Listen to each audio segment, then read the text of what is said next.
Next kita kedatangan bintang tamu yang luar biasa nih. Yang satu ini tentunya sudah tidak asing lagi nih buat teman-teman semua. Ya betul, kali ini kita kehadiran founder dari Syariah Saham, yaitu Bapak Asep Muhammad Saiful Islam atau yang lebih kita kenal dengan sebutan Mang Amsi. Nah, Bapak Asep Muhammad Saiful Islam ini atau Mang Amsi saat ini merupakan guru bahasa Arab dan penggiat Fahmil Quran loh teman-teman di MAN 3 Cianjur dan juga di Pondok Pesantren Al-Kausar Cianjur. Selain sebagai pengajar, beliau juga dikenal sebagai founder dari syariahsaham.com dengan platform kursus online pertama tentang investasi syariah di Indonesia yaitu sahamsyariah.id. Mang Amsi ini juga sudah menjadi narasumber untuk ratusan seminar atau workshop investasi syariah, media nasional, dan kontributor di berbagai forum saham, teman-teman. Nah, beliau juga mengawali karirnya dengan melihat banyak pensiunan yang uang pensiunnya itu tidak mencukupi kebutuhan di hari tua, sehingga kebutuhannya harus ditanggung oleh anak-anaknya. Nah, beliau ini ingin menjadi orang tua yang mandiri dan tetap bisa memberikan uang kepada anak-anaknya.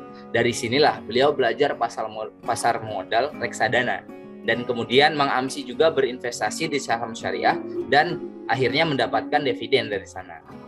Nah, terkait Syariah Saham sendiri adalah komunitas saham syariah pertama di Indonesia yang didirikan oleh beliau atau Mang Amsi ini sejak 2015 silam, teman-teman. Nah, Syariah Saham ini juga aktif di berbagai platform seperti Instagram, WhatsApp, Telegram, dan juga ada di YouTube. Buat yang ingin tahu lebih lanjut tentang Syariah Saham, boleh nih langsung di follow Instagramnya di @syariahsaham.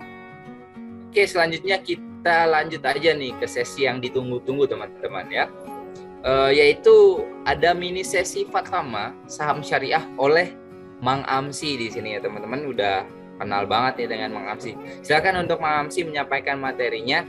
Kalau teman-teman punya pertanyaan ya nanti teman-teman bisa langsung ditanyakan ya pada akhir sesi, dan jangan lupa di-mention pertanyaan itu ditujukan untuk siapa, misalkan untuk Mang Amsi kah, untuk Pak Wijen dan lain-lain, agar nanti dijawab langsung oleh yang bersangkutan. Baik, silakan pada Mang Amsi.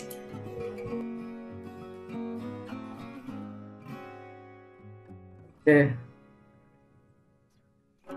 terima kasih Mas Tata dan Kak Lina. Bismillahirrahmanirrahim. Assalamualaikum warahmatullahi wabarakatuh. Terima kasih kepada Bitrade dan teman-teman, pada Bro Wijen, kemudian juga Pak Indra dari IFTA ya, kemudian juga Bro Hazmi, Mr. Hazmi dan Mr. Najmin dari Idea Saham Malaysia yang sudah hadir dari sejak awal, kemudian juga Mas William Wibowo, kemudian juga Mas Daniel ya, dan ya, tidak lupa juga tim dari Bitrade, terutama MC-nya Kak Tata dan Kak Lina. Di sesi sore ini ya, sore di sini, saya akan mencoba membahas atau menjelaskan tentang apa itu Fatama dan hal-hal yang berkaitan dengan itu.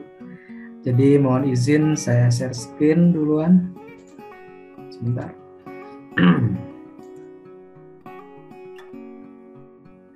Apakah sudah muncul? Sudah ya? Oke. Ya, kita akan mulai pembahasan tentang Fatama ini, dan terima kasih teman-teman Bitrade, terutama Bro Wijen dan kawan-kawan sudah menjadikan Fatama sebagai judul besar event ini ya. Sebenarnya Fatama itu pernah diungkapkan secara tidak sengaja oleh saya pribadi di satu event ketika saya pertama kali mengisi acara terkait pasar modal syariah ya, sekitar tahun 2016 waktu itu. Jadi saya menyebutkan kalau belajar saham syariah itu harus bisa Fatama gitu. Ternyata apa itu Fatama, kita akan jelaskan sebentar lagi. Bagi teman-teman yang di Malaysia yang mungkin masih hadir sampai sesi ini, perkenalkan, nama saya Asep Muhammad Saiful Islam. Tapi karena kepanjangan namanya, akhirnya disingkat menjadi Amsi. Dan mang itu sebenarnya adalah istilah Sunda untuk menyebut paman, uncle ya. Jadi karena saya kebetulan punya ponakan lebih dari 40 orang ya, jadi istilahnya pada nyebut mang Amsi akhirnya. Dan mang itu kalau di Sunda panggilan yang sangat familiar dan egaliter ya.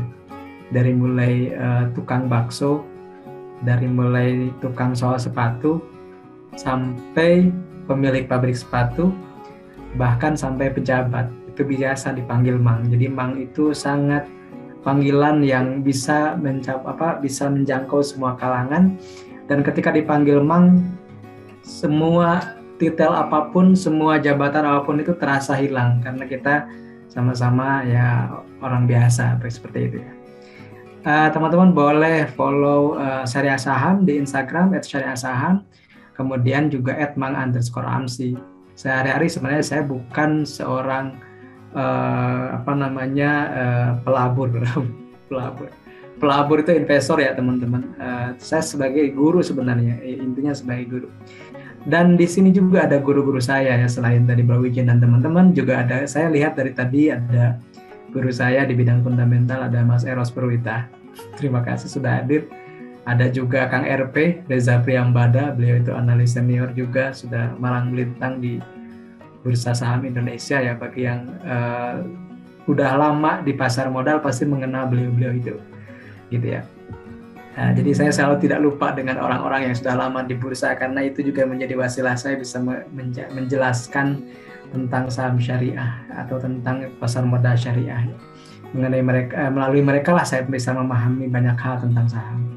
Nah, ini buku saya dari judulnya Sari Kelapa, singkatannya Sari Kelapa biar mudah diingat ya. Sari Kelapa itu sarinya saham syariah, kelapanya kelas pemula. Nah, saya akan teman-teman cek di Gramedia terdekat, atau boleh cek juga di marketplace yang resmi dari Gramedia atau juga yang memang agennya Gramedia. Jadi insya Allah ini bukunya original gitu ya, bukunya sangat ori. Kenapa? Karena teksnya berwarna biru. Jadi kalau teksnya warna hitam berarti bacakan ya, seperti itu. Disclaimer dulu nih, sebelum menjelaskan harus disclaimer karena nanti ada penyebutan saham. Jadi mohon maaf kalau misalnya ada yang tidak sesuai dengan apa yang diharapkan gitu. Oke, kita mulai ya. FATAMA itu sebenarnya iseng singkatannya ya, Fundamental Analysis, Technical Analysis, dan Money Management. Tapi kalau dikumpulkan namanya jadi FATAMA, itu jadi bahasa Arab. Saya tulis di sini ada. Saya cek di sini ada FATAMA gitu ya. Nah, maka lengkap lah seperti itu. Kenapa lengkap? Karena menurut saya dalam investasi saham ya, dalam pelaburan saham, dalam investasi saham itu ketiga analisis tidak bisa dilepaskan dan tidak bisa dipisahkan satu sama lainnya. Ada fundamentalnya, ada teknikalnya, dan ada money management. Nah, kita akan mulai urai satu persatu ya. Jadi mungkin nanti lebih ke banyak tanya jawab saja kalau saya. Yang pertama, fundamental itu lebih bicara tentang apa sih perusahaan tersebut yang akan kita transaksikan. Maka termasuk fundamental bagi saya sebagai seorang investor syariah itu bukan hanya sekedar laporan keuangannya saja, tapi juga kesyariahannya. Kenapa? Karena salah satu aspek kesyariahan itu berkaitan erat juga dengan rasio keuangan. Nah, makanya syariah itu fundamental gitu. Fundamental itu ada sisi yang kita bisa nilai kesyariahannya. Tadi Mr. Hazmi juga sudah menjelaskan syariah compliance atau kepatuhan syariah di Malaysia itu ya mirip-mirip dengan di Indonesia. Hanya yang membedakannya sih lebih ke persentasenya ya. Di Malaysia sudah lebih ketat, misalnya rasio utang berbasis bunganya itu di kita masih 45%, di Malaysia kalau tidak salah 33%-an. Kemudian untuk rasio pendapatan non halalnya di kita baru 10%, di Malaysia sudah ada yang bisa 5% ya, tergantung dia perusahaannya perusahaan jenis apa. Nah, bagi saya itu adalah masuk ke ranah fundamental. Kenapa? Karena bagi saya kesyariahan itu adalah sesuatu yang fundamental dalam keyakinan saya, misalnya seperti itu. Maka saya tidak akan langsung tadi ada yang nanya misalnya di grup syariah saham ya, di grup Telegram gitu. Mang misalnya atau di salah satu grup lah, ada yang nanya, "Mang, saya sudah punya saham ABCD, ternyata tidak syariah, apakah harus saya jual?" Nah, saya terhindar dari pertanyaan itu. Kenapa? Karena saya pribadi sebelum belinya yang langkah pertamanya itu syariah atau bukan gitu. Baru setelah itu fundamentalnya gimana, teknikalnya, momennya gimana, kemudian money managementnya berapa. Jadi tahapannya 4 itu, tapi yang syariah ini saya masukkan ke fundamental gitu. Kenapa? Karena ya tadi rasio keuangan, rasio utang, rasio pendapatan itu hitungannya di fundamental, dan itu yang berpengaruh kepada aspek kesyariahan suatu saham. Jadi ketika saya ditanya, insya Allah saya nggak punya net fee gitu. Sehebat apapun kenaikannya saya nggak tertarik gitu. Kenapa ya? Karena tidak syariah gitu. Semudah itu. Ya, jadi sebenarnya teman-teman, saya mungkin beyond di luar ini semua ya. Bagi saya sih belajar investasi saham syariah itu belajar mengendalikan keserakahan. Jadi ketika orang lain ramai bicara tentang saham-saham yang naik berkali lipat tapi tidak syariah, saya nggak pernah tergoda dan nggak pernah tertarik gitu. Kenapa? Karena kriteria pertama saya udah nggak lolos di situ. Jadi udah nggak, jangan melangkah ke Fatama ya, jangan langkah fundamental technical money management. Kalau di saringan pertama tidak masuk isi ya saya lewat. Sesimpel itu. Maka bagi saya kenaikan harga saham itu bukan satu-satunya keuntungan gitu ya. Tapi keuntungan yang sejatinya adalah sesuatu yang membuat kita tenang, bukan menang atau senang gitu. Tapi yang membuat kita merasa nyaman dalam bertransaksi, itulah ketenangan gitu. Dan ketenangan itu kalau saya mulainya dari syariah atau bukan. Ketika kita belajar fundamental ya, tadi juga udah dijelaskan oleh Coach Hajmi ya, bahwa di mana-mana, di seluruh dunia pun sama, baik pasar India, pasar Malaysia, pasar Indonesia, pasar Thailand, pasar Singapura, pasar Amerika, fundamental pasti seputar laporan keuangan, seputar analisis makro, seputar prospek atau misalnya corporate action dari perusahaan tersebut. Di mana-mana pun sama, tinggal ada preferensi atau pilihan orangnya itu mau milih mau yang mana. Mau rasionya, mau ngambil profitabilitasnya itu yang mana, solvabilitasnya yang mana. Nah seperti itu kan. Fundamental bicara biasanya kuantitatif dan kualitatif. Kalau kuantitatif itu ya angka-angka tadi dari laporan keuangan dan seterusnya. Tapi kalau kualitatif ya GCG good corporate governance, kemudian misalnya jejak rekam atau track recordnya manajemen, kemudian bagaimana CSR-nya dan seterusnya. Lebih ke sifat hal yang tidak bisa dihitung dengan angka-angka, tapi itu berimbas kepada trust atau kepercayaan dari investor tersebut dan juga keberlangsungan sustainability dari perusahaan tersebut. Nah itu kuantitatif dan kualitatif. Kemudian teknikal, saya yakin teman-teman juga udah pada sering sudah banyak yang paham tentang teknikal ya. Kalau tadi fundamental bicara perusahaannya sebagai sebuah entitas bisnis gitu. Sementara teknikal itu membahas bagaimana harga dari perusahaan tersebut di pasar bursa. Maka yang menjadi fokus dari analisis teknikal adalah pergerakan harga dan volume, misalnya seperti itu. Kemudian bagaimana big fund ya, saya tidak menyebut bandar karena kalau bandar orientasinya judi. Kalau judi berarti apa yang kita lakukan itu bisa jadi haram.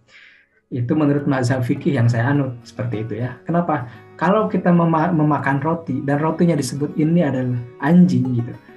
Bagi mazhab yang kita pegang misalnya dalam pemahaman fikih tertentu itu dihukumi haram. Kenapa? Karena kita menghukumi apa yang dimakan itu sebagai anjing. Dan mohon maaf, anjing misalnya tidak boleh dimakan dalam kajian Islam seperti itu misalnya. Jadi tidak boleh sembarangan ngomong sesuatu kepada sesuatu karena itu bisa berimbas pada perubahan hukum meskipun zatnya memang tidak haram. Nah seperti itulah. Jadi kenapa juga saya agak restrik kalau misalnya orang ini adalah main gitu. Kalau main saham seperti judi. Kalau kita meniatkan saham judi ya itu dianggap judi juga. Maka niat itu yang paling penting. Terus kalau saya ada yang protes seperti itu atau ada yang mengatakan saham itu judi, gampang. Di mana letak judinya? Dibalikan aja pertanyaan seperti itu ya. Di mana letak judinya? Kemudian definisi judi itu apa? Jadi kadang orang menyebut ini adalah judi, tapi dia pun nggak bisa mendefinisikan judi itu apa dan bedanya dengan jual beli itu apa. Atau yang lebih tipis bedanya antara jual beli dan riba. Kadang orang langsung ini pokoknya riba. Setiap ada keuntungan adalah riba, setiap ada persentase adalah riba. Padahal bisa jadi bukan. Nah seperti itulah, hal-hal seperti itu yang harus kita pahami lebih lanjut ya. Jadi teknikal itu lebih bicara tentang pergerakan harga atau volume. Nah yang terakhir adalah money management. Nah money management ini bicara bagaimana kita mengatur uang ya. Bagaimana kita mengatur uang, tabungan, kemudian juga kalau misalnya investasi itu seperti apa. Aturan modalnya dan berapa yang kita punya. Nah, kami dari Syariah Saham ingin memudahkan teman-teman belajar tentang saham syariah dari berbagai aspek itu dengan menggunakan landing page ya, atau website gitu. Nah misalnya kita cek ya, nanti teman-teman boleh cek bit.ly/checkisi. Di situ kita bisa menentukan apakah saham tersebut masuk saham syariah atau bukan. Ini misalnya Pegas ini masuk syariah, indikatornya warnanya hijau ya, warnanya hijau. Tapi kalau ASI warnanya merah, berarti dia tidak masuk saham isi. Nah, di bawah dari sini, di bawah masing-masing kalau kita sudah mengecek saham itu syariah atau bukan, kita bisa cek di bawahnya secara fundamentalnya gimana, teknikalnya gimana, money manajemennya seperti apa. Kita klik satu persatu ya. Kalau misalnya teman-teman mengklik fundamental, teman-teman akan diarahkan ke sini. Jadi kita sedang mendata, ini belum selesai ya teman-teman, masih dalam rencana ya. Laporan 5 tahun terakhir. Kita bisa lihat grafiknya. Ya, kemudian juga asetnya kenaikannya seperti apa kita bisa cek. Kemudian kalau teman-teman ingin belajar tentang rasio keuangan saham atau tadi yang seperti dikatakan oleh Coach Hazmi, ada rasio-rasio keuangan. Saya sudah buatkan video juga. Jadi kalau dibahas di sini satu persatu nggak akan cukup waktunya. Tapi saya arahkan aja ke short linknya, bit.ly/berkas-amsi. Berkas itu belajar rasio keuangan saham. Jadi teman-teman boleh cek di situ ada rasio aktivitas, rasio profitabilitas, rasio solvabilitas, rasio likuiditas, dan seterusnya yang berkaitan dengan rasio-rasio keuangan saham yang lazim digunakan untuk modal awal analisis fundamental. Selanjutnya, setelah kita mengetahui rasio tersebut, nah rasio tersebut adalah modal bagi kita untuk menakar nilai wajar. Nah, saya sudah pernah buat video juga bagaimana menakar nilai wajar dengan salah satu metode yang sederhana. Sederhana rumusnya maksudnya, teman-teman ya. Tapi kalau ngitungnya ya lumayan rumit ya. Nah, itu bit.ly/amsi-dcf. Silakan nanti teman-teman cek ya. Saya mohon izin ada azan dulu ya, sebentar aja, 3 menitan.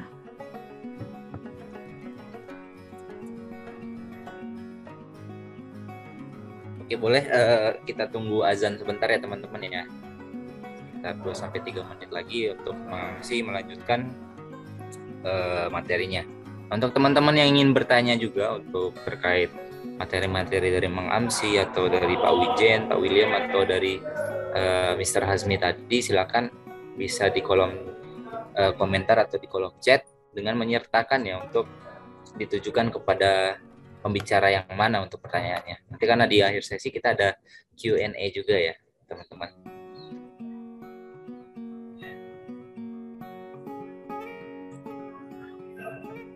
Dan juga nanti di akhir sesi kita akan mengumumkan untuk menang-menang hari ini ya teman-teman. Jadi jangan keluar dulu sebelum acara kita selesai teman-teman ya. Dan juga nanti masih ada pembicara satu lagi dari Malaysia yaitu Coach Naji ya. Jadi teman-teman bisa untuk stay untuk mendengarkan juga untuk pembicara selanjutnya nanti. Iya benar banget, dan Coach Naji ini juga akan membawakan materi tentang peluang-peluang saham syariah di Malaysia ya Mas Tata ya. Jadi teman-teman harus stay tune terus ya sampai akhir acara ya. Oke, lanjut ya. Oke, boleh Mang Amsi silahkan. Oke teman-teman, terima kasih ya. Kebetulan rumah saya mewah dan apa ya, jadi mepet sawah dan masjidnya di depan gitu. Jadi kalau ada azan pasti kedengeran. Oke ya, kita lanjut. Kalau misalnya ingin mencari nilai wajar, kenapa? Karena akhir dari belajar fundamental itu kan menentukan nilai wajar berapa. Nah, itu banyak metodologinya, banyak metode evaluasinya. Bagi saya evaluasi itu sebuah seni, bukan sebuah ilmu pasti. Jadi karena itulah teman-teman tidak perlu fanatik dengan salah satu metodologi evaluasi, karena dalam evaluasi pun masih ada unsur subjektivitas yang dimasukkan. Oke, itu Pak, saya boleh berbeda pendapat ya. Nah, karena kalau nggak dibarengi dengan art atau seni ya trading itu kering dan memicu permusuhan gitu. Nah, kalau saya sebenarnya suka berkelakar ya, jadi susah kalau serius-seriusin gitu. Nah, kalau misalnya ingin beberapa saham ya, saya ini udah riset karena kebetulan mungkin salah satu ciri khas syariah saham itu kita sejak 2014 ya, saya pribadi dan tim juga sering meng-entry laporan keuangan setiap kuartal dan itu semuanya kita entry ya. Jadi kalau sekarang ada 770-an semuanya saya entry satu persatu begitu. Jadi saya tahu kalaupun orang bicara ini bagus-bagus ya, dari mana bagusnya saya tahu gitu misalnya, atau padahal nggak bagus tapi cuma dibagus-bagusin ya supaya terus naik. Nah, seperti itu. Nah, kalau misalnya Q3 2021 kita ada ambil yang liquid aja. Liquid itu kalau Bro Azmi tadi mungkin ini masuk indeks yang besar ya, indeks yang utama gitu, the main index. Untuk syariah misalnya JI, JI30, JI70, ISI. Nah, ini ada berapa saham yang menurut saya kinerjanya atau prestasinya, achievement-nya di tahun 2021 itu menarik. Pertama adalah UNTR ya, kemudian United Tractors, anaknya Astra di bidang alat berat. Yang kedua Astra Agrolestari, anak Astra di bidang perkebunan. Yang ketiga PTBA, BUMN atau milik pemerintah di bidang batubara. Ada BRIS, ada Bank Syariah Indonesia, Bank Syariah milik pemerintah juga, merger 3 bank besar. Kemudian Java Compete itu perusahaan pakan ternak dan ayam. Dan terakhir Demas ya, properti. Nah, kenapa saya ambil saham-saham ini? Karena ya saya lihat dari ini aja ya, kenaikan pendapatan dan kenaikan laba bersihnya menurut saya cukup fantastis ya di tahun 2021 sampai kuartal 3 kalau yang tidak tebal. Kalau yang bold ini atau tebal ini sudah ada full year-nya dan sudah rilis ya per Desembernya. Nah, kita bisa cek di situ return on equity-nya ya di atas hampir ini anggaplah dibulatkan 10% ya. Jadi rata-rata double digit, kemudian PBV-nya pun masih relatif murah untuk saham-saham besar maksudnya.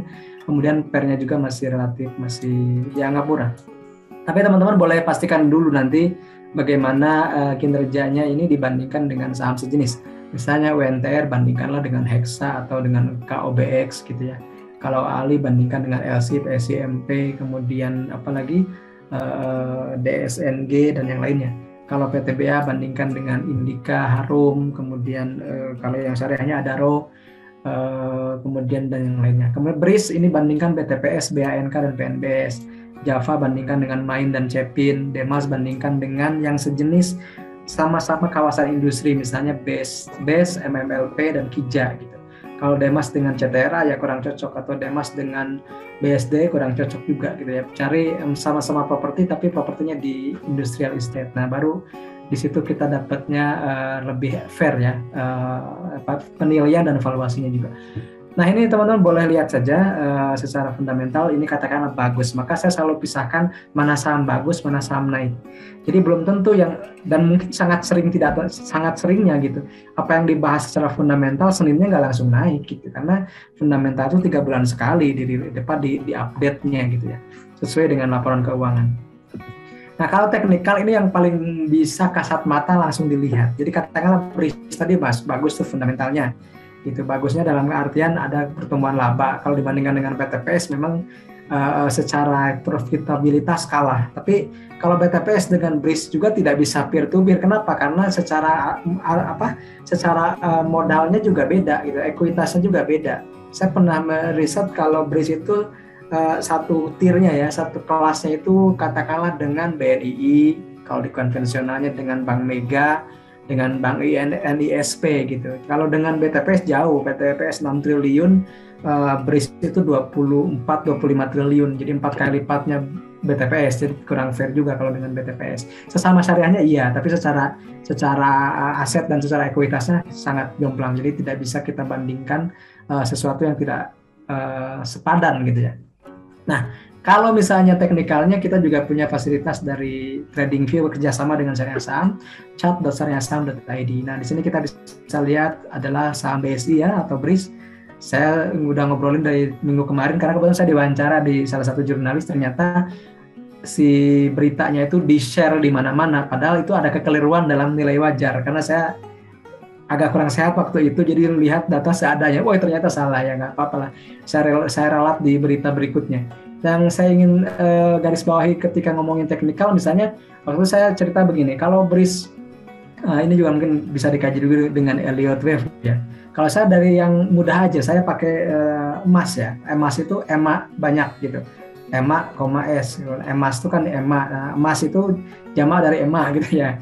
Nah, EMA-nya ada 3 gitu. Ini makan ada 4. EMA 20, 50, 100, 200. Nah, ketika BRIS nembus 1.600-an, saya punya asumsi ini kayaknya udah tembus EMA 20 nih. Next-nya EMA 50 nih, kemudian 100 dan baru 200. Jadi EMA 20 udah stabil. Nah, sekarang jadi resistennya EMA 50 di sekitar 1720. Kalau itu udah ketembus ya nanti next-nya di 1800 sekian dan terakhir di 1900. Itu benteng terakhirnya di 1950-an. Katakanlah EMA 200 itu akan menjadi pembeda gitu. Dia akan langsung masuk ke long term bullish. Nah, makanya sekarang masih bearish ya karena masih di bawah EMA 200. Nah, ini teknikal bahasannya dan teknikal kan dari dulu juga gitu ya, support, resistance, trend line dan seterusnya. Jadi teman-teman sebenarnya ilmu tentang saham itu mudah dipelajari, yang penting konsistensi belajarnya. Kalau Bruce Lee atau siapa yang mengatakan lebih baik belajar 1 jurus 1000 kali daripada 1000 jurus tapi 1 kalinya. Jadi kalau teman-teman biasa untungnya dengan menggunakan Elliott Wave, gunakan itu. Kalau teman-teman bisa untungnya dengan menggunakan hanya parabolic SAR, gunakan itu. Kalau teman-teman bisa untungnya hanya dengan menggunakan MACD, gunakan itu. Jadi yang penting mengujinya itu dan paham dengan karakternya. Oh, kalau udah sekian saya pasang beli, kalau sekian saya pasang jual. Itu adalah mengenali karakteristik saham, itu jauh lebih penting ya daripada bertanya saham mana yang bagus atau saham mana yang akan naik seperti itu.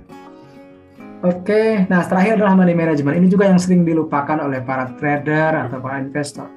Padahal ini yang penting. Kenapa? Teknikal dan fundamental, teman-teman sebenarnya tanda kutip gak perlu belajar pun bisa. Kenapa? Tinggal baca aja riset dari sekuritas, tinggal baca aja influencer ngomong misalnya saham ini bagus, rasionya sekian gitu, nilai wajarnya sekian, teknikalnya begini gitu, nilai target harga sekian. Itu kan sekarang udah overload information ya.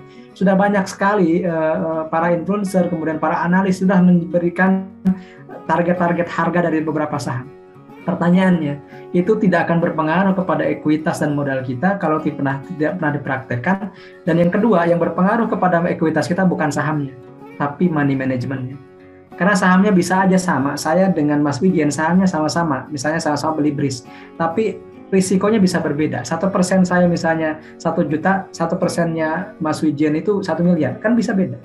Nah, perbedaan modal itu yang akan mempengaruhi psikologis kita. Maka paling penting mengendalikan modal, bukan mengendalikan saham mana yang akan naik. Karena kita nggak bisa drive the market, nggak bisa mengatur pasar supaya naik atau tidak ya. Kecuali kalau teman-teman jadi pom-pomers dan sahamnya saham yang bisa digerakin dengan cepat. Coba pom-pom Unilever misalnya, atau pom-pom United Tractors ya, yang satu papannya itu berapa miliar gitu. Orang belum tentu bisa gitu. Tapi kalau pom-pom saham-saham kecil yang bahkan market cap-nya juga cuma 10 miliar, orang punya modal 20 miliar, barangnya juga habis, kan pasti naik otomatis. Bagi saya auto reject atas itu bukan sesuatu yang istimewa ketika terjadi di saham-saham kecil. Kenapa ya? Secara hukum demand supply kan ketika misalnya market cap-nya cuma 5 miliar tapi dia punya uang 10 miliar, habis barangnya pasti naik ke atas semua. Semudah itu kalau saya. Nah, makanya yang paling penting adalah mengatur modal kita itu berapa. Nah, saya berikan langkah-langkah detailnya ya. Pertama, tentukan risiko per bulannya. Misalnya sekarang nih, masuk bulan Februari, saya tentukan setiap bulan itu saya siap rugi 5% dari modal. Modalnya 100 juta, saya siap rugi sampai 5 juta saja. Langkah kedua, tentukan risiko per tradingnya. Dari 5 juta itu mau dibagi ke berapa saham? Ya, saya rekomendasikan 10 saham sih buat yang belajar mah ya. Supaya terdiversifikasi. Kalau yang udah expert boleh 5, boleh 1 juga boleh. All in juga boleh kalau bagi saya sih all in itu cenderung gamblingnya gitu ya. Karena benar-benar merisikokannya di satu saham. Kayak kadang-kadang 5, berarti 5 juta dibagi 5 itu 1 juta per transaksi. Kalau di sini saya bahkan siap ruginya 100.000 ya. Nah, itu risk per trade. Kemudian setelah menentukan risiko bulanan dan risiko per saham, baru tentukan belinya di mana, stop loss-nya berapa, take profit-nya di mana. Ya, seperti itu. Nah, setelah itu, langkah keempat adalah hitung range-nya. Saya berikan langsung contoh ya. Mau beli saham BCD di 390, stop loss-nya di 360 ya. Ini dengan berbagai pertimbangan teknikal ya. Misalnya, ini kalau tembus 390 itu tembus resi 1 mingguan. Jadi kemungkinan akan uptrend. Dan 360 ini adalah support 1 mingguan. Kemungkinan kalau tembus, kemungkinan downtrend dalam jangka pendek. Misalnya kalau kita ingin swing ya. Nah, maka range-nya 30 poin. Nah, range ini yang menjadi risiko. Ya. Maka dari range ini kita bisa tahu jumlah lot. Misalnya 100.000, tadi siap ruginya 100.000, dibagi 30, dibagi 100 lembar. Maka 33,3 lot. bulatkan ke bawah karena risiko itu harus lebih rendah, bukan lebih tinggi. Maka dari sini besaran modalnya tinggal dihitung 33 kali 100 kali 390 1,287 juta. Nah, kenapa seperti itu? Karena jika saham tersebut berbalik arah, tidak sesuai dengan harapan naik gitu ya, ternyata balik arah dan menyentuh level stop loss tadi 360, maka kerugian yang ditanggung ya 33 lot kali 100 kali 30 cuma 99 ribu. Sementara yang kita siap rugi itu 100 ribu. Jadi kita masih di bawah standar kerugian yang ditetapkan oleh kita. Mengikhlaskan kerugian itu adalah cara utama dalam bereksis di pasar modal ya. Jadi manajemen itu seperti rem yang mengontrol kesiapan rugi dalam bertransaksi. Nah, teman-teman nggak usah pusing menghitung itu, kita sudah sediakan juga di syariah saham. Ada namanya manajemen sederhana. Contoh di sini misalnya total likuiditas 10 juta, kode sahamnya Pegas, ini satu contoh aja ya. Risikonya 1%, berarti dari 10 juta 1% berapa? Sekitar 100 ribu, betul ya. Titik tulis 1050, ini dulu berarti contohnya ya, pas bulan Juli atau Agustus 2021. Stop loss-nya 950 karena ini support. Nah, berarti ada sekitar 100 ya, 100 risikonya. Maka kamu bisa beli saham sebanyak 10 lot senilai 1.050 dengan risiko 100.000. Nah, jadi dari tadi sudah tentu fundamentalnya bagus nih Pegas. Teknikalnya ini lagi mau reversal. Nah, gitu kan misalnya. Kemudian money manajemennya berapa? Ketika kita melakukan 3 hal ini, fundamentalnya kita analisis, teknikalnya kita analisis, dan akhirnya money management juga dianalisis, maka komplitlah, lengkaplah, istilah bahasa Arab, fatamma, maka lengkap sudah analisis yang kita buat. Price is what you pay, and value is what you get. Harga itu apa yang kamu bayar, sementara nilai adalah apa yang kamu dapatkan di masa depan. Jadi selalu beli saham yang undervalued, masih murah, baik masih murah secara fundamental, baik masih murah secara teknikal, dan murah juga secara risikonya. Jadi intinya ketiga analisis ini harus murah bagi kita dan mudah bagi kita untuk mengeksekusinya. Demikian pemaparan dari saya Ma'amsi. Silakan cek juga link-link tautan-tautan yang mungkin bermanfaat di linktree/Ma'amsi. Kalau ada tanya jawab silakan nanti di-share di sesi tanya jawab. Mohon maaf kalau banyak kekurangan. Terima kasih.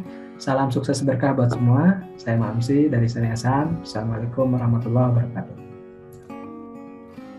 Baik, terima kasih sekali ya Mang Amsi ya untuk materinya sangat luar biasa. Mang Amsi, kalau kata anak muda zaman sekarang ya, materinya tuh daging banget nih, nggak main-main. Ada rahasia dengan saya. Luar biasa sekali. Terus sekali lagi teman-teman, buat yang penasaran ya, mau tahu lebih lanjut lagi tentang Fatama dan saham syariah, boleh banget hubungi Syariah Saham di Instagramnya ataupun juga ke WhatsAppnya ya Mang Amsi ya. Nanti akan dibantu oleh Mimin Syariah ya.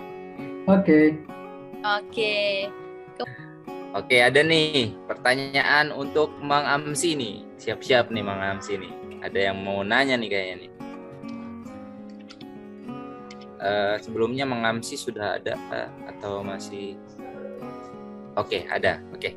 Ini ada pertanyaan dari Dimas Agus Mang Amsi. Sebelumnya mohon maaf apabila tadi sudah dijelaskan karena saya telah bergabung. Oke.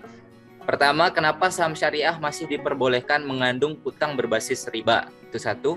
Kedua, apakah landasan penetapan persentase riba saham syariah sebesar 45% lebih besar dibandingkan negara lain kan? Itu apa landasannya? Terus yang ketiga, apakah kedepannya ada informasi rencana untuk menyesuaikan kriteria saham syariah seperti menurunkan persentase hutang berbasis riba dan pendapatan non-halal? Terima kasih Mas Tata. Terima kasih juga Mas Dimas. Pertanyaannya bagus dan sering ditanyakan ya. Jadi jawabannya pun sering juga. Pertama, kenapa dalam saham syariah itu masih ada toleransi untuk aset berbasis hutang berbasis bunga gitu ya. Kemudian juga pendapatan non halal. Pertama di kita ini mengacu kepada aturan internasional ya, ada AOIV atau apa ya istilahnya gitu yang mengatur tentang kriteria emiten syariah. Dan kenapa kita masih lebih longgar dibanding katakanlah Malaysia, Turki, Inggris, kemudian Amerika? Karena teman-teman boleh lihat tadi tuh, Malaysia itu tetangga jiran kita itu sudah hampir 1.000 sahamnya. Di kita kan baru 700-an, itu pun ngebutnya beberapa tahun terakhir. Ketika saya jadi investor pertama kali, saham itu baru 200 perusahaan.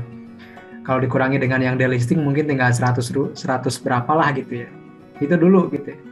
Jadi memang asasnya ya karena kalau istilahnya kita langsung di-restricted menjadi lebih ketat, kemungkinan nanti saham yang tersaring pun sedikit. Saya pernah riset sendiri sebenarnya. Jadi kalau yang tidak ada tanpa hutang bunga itu dari 700-an itu cuma 80-an.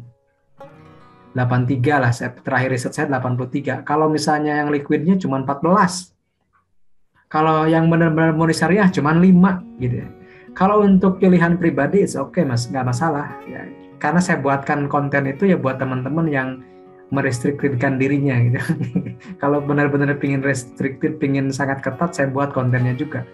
Jadi daripada menghujat gak ada satu saham syariah satupun di Indonesia, mendingan bikin konten ternyata ada loh yang gak punya utang ke bank ya. Karena kita kan lebih suka generalisir sebelum meneliti gitu.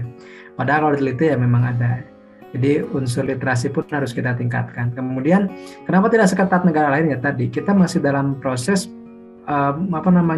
membangun industri ini gitu, membangun industri pasar modal syariah itu masih dalam proses untuk pengenalan dulu gitu. Sekarang kita lihat fenomena yang terbaru, berapa banyak masyarakat yang lebih banyak tertarik dengan investasi bodong apapun platformnya, apakah kripto, forex, bahkan saham sekalipun, dibandingkan dengan yang investasi yang benar, gitu. Dan itu menjadi tantangan kita bersama. Gitu. Kita di saham syariah itu sudah dari dulu edukasinya, tapi kenapa sih tingkat literasinya ya belum signifikan meningkat?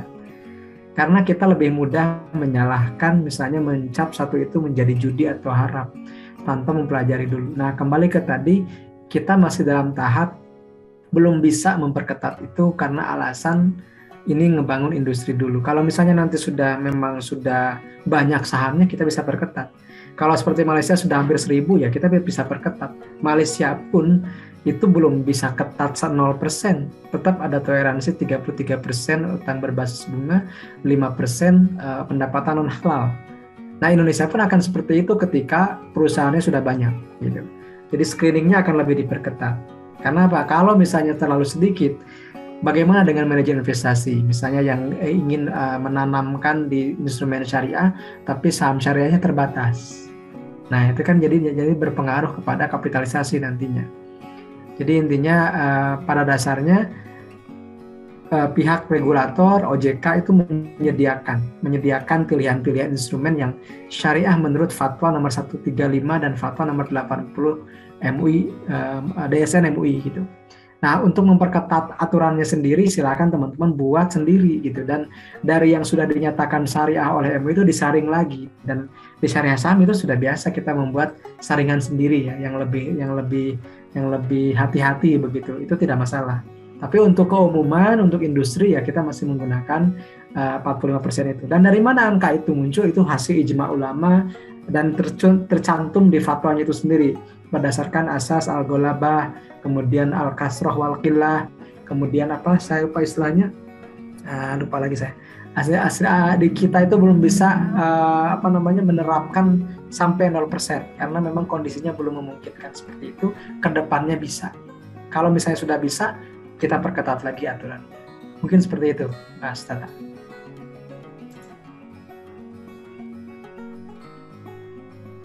Oke, baik. Terima kasih Mang Amsi untuk penjawaban pertanyaannya ya, luar biasa. Oke. Kemudian, baik, terakhir untuk closing statement nih. Nah, di ujung acara ini tentu kita sudah dapat banyak insight teman-teman ya, dan materi-materi yang lumayan menarik dan bukan lumayan lagi nih, udah sangat menarik nih dari semua pembicara. Nah, sekiranya dari masing-masing pembicara nih untuk bisa memberikan closing statement-nya. Nah, yang pertama nih kita mulai dari Mang Amsi dulu deh. Silakan Mang Amsi untuk memberikan sepatah dua patah kata untuk closing statement kita. Oke, terima kasih semuanya. Indonesia dan Malaysia adalah negara yang memiliki antusiasme pasar modal syariah terbesar di dunia. Jadi tadi kita bisa melihat data juga Indonesia memiliki demografinya dan Malaysia sudah memiliki infrastrukturnya. Jadi mungkin ke depan kita bisa dual market gitu ya. Orang Malaysia bisa invest di pasar modal syariah Indonesia dan orang Indonesia bisa invest di Bursa Malaya, dan itu bukan hal yang tidak mungkin. Jadi bagi teman-teman, keberkahan adalah hal utama yang kita cari ketika berinvestasi. Salah satu indikator keberkahan adalah bagaimana hasil dari investasi itu membuat kita lebih hati-hati dalam menyikapi berbagai tawaran yang tidak masuk akal bahkan menjerumuskan, dan itu yang sekarang terjadi hari ini. Nah, salah satu tameng atau perisainya adalah dengan belajar yang benar tentang investasi khususnya di pasar modal syariah. Demikian Mas Tata. Baik, luar biasa sekali closing statement dari Mang Amsi. Terima kasih pada Mang Amsi.